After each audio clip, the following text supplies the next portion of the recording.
Hey, how you doing, Antonio? How you doing? How you doing? I'm doing good. I just want to say thank you for taking the time out of your busy schedule to let me do this interview with you. Oh, no problem at all. No problem. So thank you. So can we just start off by you stating your name and your coaching title? Antonio Richardson, Northwest Collegiate and Technical Academy in Littleton, North Carolina, head varsity coach. Okay, and is that a high school? Yes. Okay. Is that the only level that you've coached at? I actually have coached middle school at Winmar David Middle School. I have coached football, assistant football coach for varsity, and then probably the only two schools I coached at. Okay. How long would you say sports has been a part of your life? Ooh, sports been part of my life all my life. Probably more. I give it take 22 years at the Oh, most. okay. How many kids would you say you coach on a daily basis? 30, 35, 40. Coach girls some too, so I say about 40. And what was the special thing or major thing that made you know you wanted to be a coach? More of I was going into college, I broke my arm, so I had to figure out a way to get back involved with the Right. sport. So coaching was my next step. I wasn't planning on coaching, I was planning on playing, but Right. hey, it happens. Right. So you knew you had to figure out a way. You just didn't want to give up sports. You just didn't want to sit on the Yeah, sideline and watch it. Okay. definitely. I can't go pay my money to watch people play. That's understandable. Now, was it hard for you to get a job as being a coach, or was it kind of like door open? Hey, you're gonna be a coach type of ordeal? I would say it wasn't too hard. It was a little bit to get into the high school situation, but middle school I had some guys that I really grew up with that was already coaching middle school, so they really pulled me in. Like you said, Okay. opened the door for me. And most Coach Pierce, a couple of guys, they was coaching my little brother, and I was just a young guy to be able to be out there to help, to be able to compete with the young kids. So he was like, "Yeah, we get you involved with it." So That's that's a little good. bit how I started. That's good. Now, what keeps you motivated to keep your boys and your whole team and your other coaches motivated? Especially with you having hardships in your life, you're human, so you have to kind of cut a switch off. What keeps you going? It's more of I look at a lot of kids, a lot of these young kids around our area, our community. They really ain't got too many people to look up to. There's a lot of negative around here. So when I can use my talent that I had when I was in school and the resources that I got to get at them to try to get them away from this situation, that would keep me going. That's what keep me coming back every year. I tell myself every year I'm gonna retire, I'm gonna stop, but I Right? can't never get away from it. Can't never get away from That's good. We need more coaches and men like you in the community. it. I appreciate it. What is it like being a coach? Just a day. As soon as you get there, do you have any chill time or is it like it's a hectic as soon as you become a coach? No, I don't Step on the have field. no chill time. I I practice at 6:30. I get off work at 4. So I should have like an hour and a half to chill, but my Mhm. kids won't let me. It's always coach this, coach what we got, coach what I need to work. Yeah. Like, bro, come on, man. I need just give me a 30 minutes to get myself together. It's no chill time to be a coach. You never get a break. It's constantly something you got to do. So it's all worth it. Now, if it was one thing that you could change about football, what would it be? Anything. Um, Football, I would like to change our community to taking it more serious. When you look Hmm. at more schools, like you look at right on the outskirts of us, Tarboro, how Mm, they go to state championship every year because every they year. take it serious. You know what I'm saying? And our area, our county, us in Northampton do pretty good, but our area really don't take football as serious as they should, and it's easier for kids to get scholarships in Yeah. football than it's basketball because there's more slots on the roster. Would you want to stay at this level or would you like to coach maybe a college level or university level if the opportunity presented itself? Yes, definitely, definitely. That's the major goal, to be honest with you. Right? Right. Trying to get my foot in the door to one of these colleges, even if it ain't got to be a big college. I get into a little JUCO or anything, I wouldn't mind coaching it. Now let's talk about being a coach during COVID-19 and kind of Whew. still with COVID out. How was that for you, your players, your team? How did it go? So when COVID first hit, it actually canceled our season. We couldn't Mhm. play that year. I had a lot of guys that I had been coaching since they was in the sixth grade. So it really took the toll on them. They didn't know how they was going to just like, I'm not going to get my senior year to play.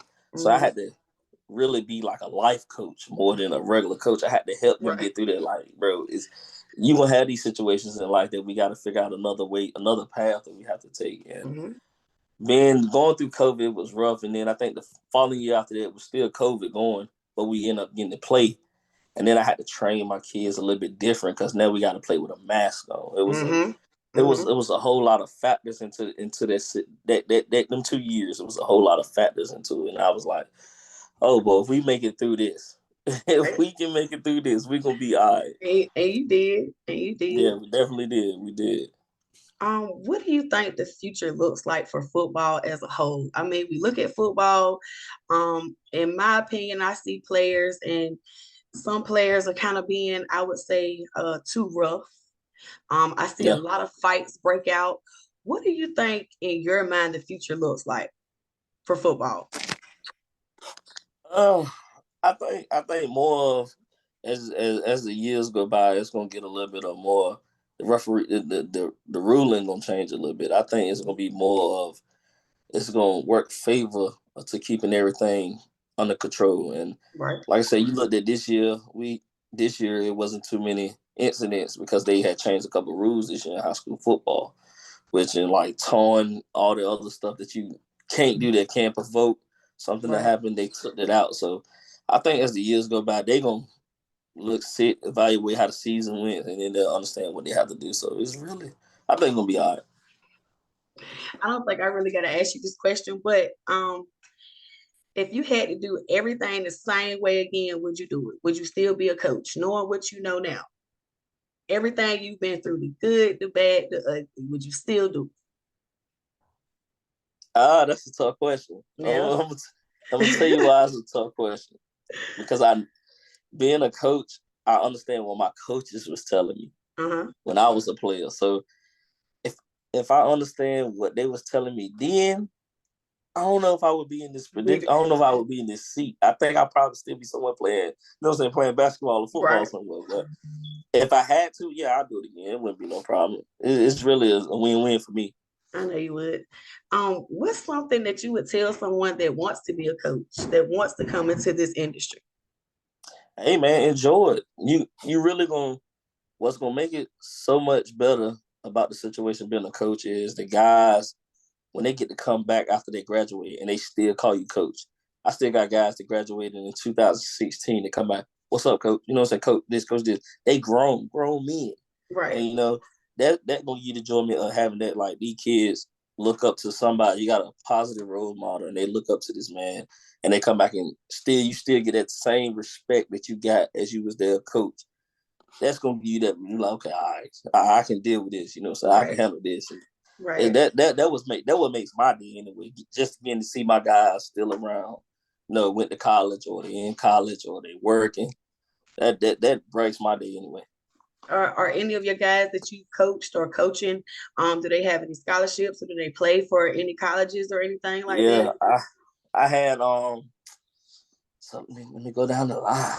Oh, Oof. that's good. Um I got I had two. What is it? Is it two? I got two. I'm still playing college ball now.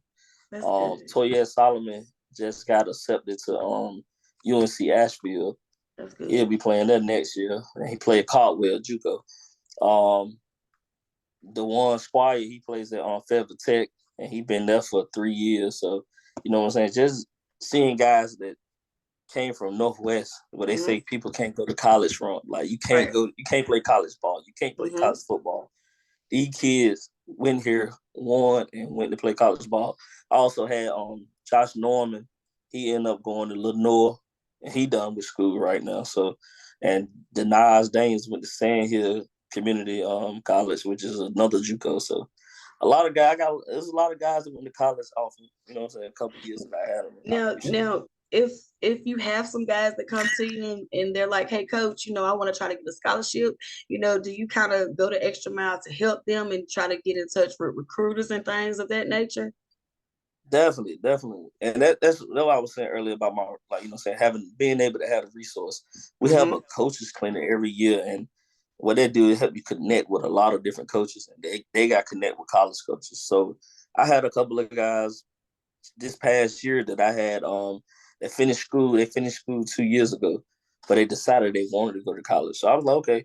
I hit up the coach from Shaw, and I hit up the coach from Lewisburg and Pitt Community College, and what I'm saying, they gave them guys the opportunity to come try out. And so that's always, if a That's kid if he feel like he can do it and he wanted an opportunity, I'm gonna call, hey coach, I got this kid, I think he might help you a little bit. You know what I'm saying? I'm gonna put it out there for him. They just gotta do their part. I'm that's gonna put it good. out there for him. Now, what are some of your major challenges as being a coach? A lot, a lot. One big one is keeping kids' head straight on, keeping their head straight. A Mm-hmm. lot of kids get to start playing sports and they forget about their schoolwork and their work start to slack. And you got to let them know that, bro, you can't go nowhere unless you get them grades together. Right. Like, regardless of all these points you scored tonight or whatever, don't matter if you ain't playing college ball with it. You know what I'm saying? So Right. I think more keeping the kids on straight. And luckily, knock on wood, I haven't had that problem with some of my kids in the last 3-4 years. So That's good. That's good. They're yeah, able to balance it out, so that's good. yes, Um, I think that about sums it up, Antonio. I greatly appreciate you. that ain't no problem. Ain't no I want to problem at let you know all. I'm so proud of you, of your accomplishments, and please keep up the great work. These boys really need you. I appreciate it. I ain't going nowhere. All right. See you later. Bye bye.